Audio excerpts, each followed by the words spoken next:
म्हणजे समजा मी तुम्हाला असं म्हटलं की काल रात्री आपल्या स्टुडिओमध्ये चक्क एक पांढऱ्या कपड्यातलं भूत फिरत होतं, तर तर मी साहजिकच लगेच म्हणेन की आधी मला प्रत्यक्ष दाखवा आणि मगच मी विश्वास ठेवेन. हो ना, बरोबर. पण मग मला सांगा, आपण आपल्या मोबाईलवर रोज जे खोटे मेसेजेस किंवा फॉरवर्ड्स येतात, त्यांचा पुरावा का बरं मागत नाही? हाच तर खरा प्रश्न आहे. अगदी. आणि म्हणूनच आज आपण एका खूप भन्नाट विषयाचा सखोल वेध घेणार आहोत. आपली ती खूप गाजलेली आणि जुनी मराठी म्हण आहे ना, याची देही याची डोळा. नेमकं याच म्हणीचा आपण आज धांडोळा घेणार आहोत. आणि यासाठी आपल्याकडे नामदेव उर्फ पुरावा पाटील यांच्या काही एकदम गमतीवार कथांचे संदर्भ आहेत. हो. आणि आजच्या या काळात ना, जिथे फेक न्यूज आणि खोट्या माहितीचा महापूर आलाय, तिथे ही जुनी म्हण किती मोठा हत्यार ठरू शकते हे आपण बघणार आहोत. खरंय, कारण नुसती माहिती असणं पुरेसं नाहीये, ती पडताळून पाहण्याची आपली सवय का मोडत चाललीये हे समजून घेणं जास्त महत्वाचं आहे. कसे ना, या कथेतला आपला हा नामदेव म्हणजे एक वेगळंच रसायन आहे बघा. त्याला प्रत्येक गोष्टीचा ना प्रत्यक्ष पुरावा लागतो. आता एकदा गावात भूताची अफवा पसरते. महापट्ट्या काय करतो माहितीये? रात्री 12 वाजता हातात टॉर्च आणि लसूण घेऊन, आणि चक्क खिशात विमलचा पुढा घेऊन. हो ते तर महत्वाचं, तर हे सगळं घेऊन तो मंदिराजवळ भूत शोधायला जातो. पण तिथे भूताऐवजी त्याला कोण भेटतं माहितीये? कोण? त्याची स्वतःची संतापलेली बायकोच त्याला भेटते. अरे बाप रे. पण कसे, इथे सगळ्यात मोठी गोम अशी आहे की जेव्हा आपण अफवांच्या अंधारात भरकटतो ना, तेव्हा वास्तवाचा असा एखादा कडकडीत फटका बसल्याशिवाय आपली झोप उडत नाही. अगदी बरोबर. म्हणजे बघा, नुसतं ऐकलेलं असतं तेव्हा मेंदूला उगाच भीती वाटत राहते. पण जेव्हा माणूस स्वतः जाऊन खात्री करतो तेव्हा तो गैरसमज मुळात सकट नष्ट होतो. हो ना. म्हणजे नामदेवचा भूतावरचा विश्वास उडालाच, पण वास्तवाची म्हणजे बायकोच्या रागाची प्रचिती त्याला याची देही याची डोळा आणि म्हणायची. नेमकं.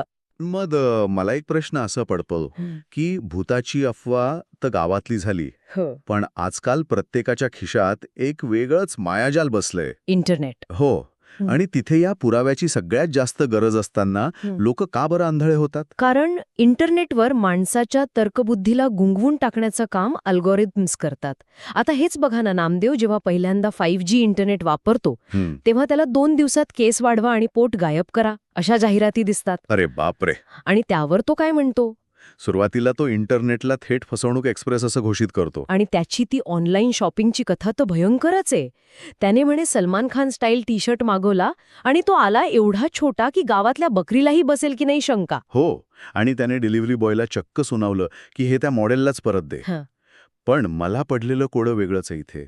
म्हणजे एवढा फटका बसूनही नामदेवने 2 दिवसांनी पुन्हा एकावर एक फ्रीची ऑर्डर का दिली? हेच. जर फसवणूक होते हे कळतंय तर लोक पुन्हा पुन्हा त्याच जाळ्यात का अडकतात? यामागे ना डोपामिन नावाचं रसायन आणि कन्फर्मेशन बायस काम करतो. अच्छा. माणसाच्या मेंदूला फुकट किंवा सेल या शब्दांची एवढी भुरळ पडते की तिथे लॉजिक आणि तर्क काम करणं बंद करतात.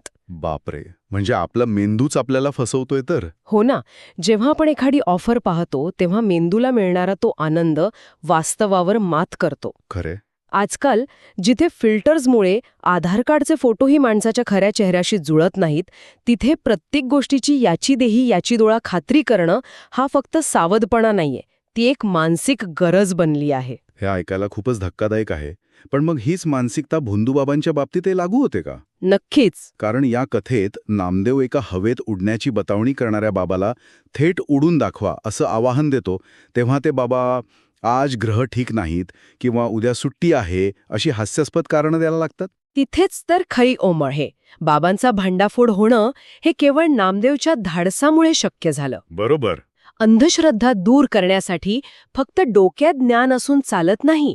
अनेक सुशिक्षित लोकही अशा भोंदूगिरीला बळी पडतात. कारण त्यांच्यात प्रश्न विचारण्याची हिंमत नसते. अगदी नेमकं.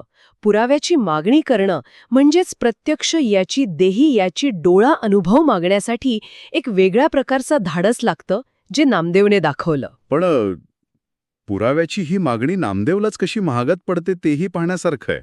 हो, ते कसं? त्याच्या बायकोने जेव्हा त्याला विचारलं की तुमचं माझ्यावर किती प्रेम आहे, तर नामदेवने आपल्या नेहमीच्या सवयीप्रमाणे काय विचारलं माहितीये? काय? याची देही याची डोळा दाखवू का? हो.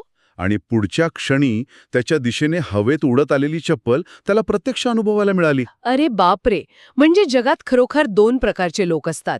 एक अनुभवातून शिकणारे आणि दुसरे नामदेवासारखे चप्पल खाऊन शिकणारे. अगदी 100%. पण जाता जाता एका गोष्टीवर सर्वांनी नक्की विचार व्हायला हवा.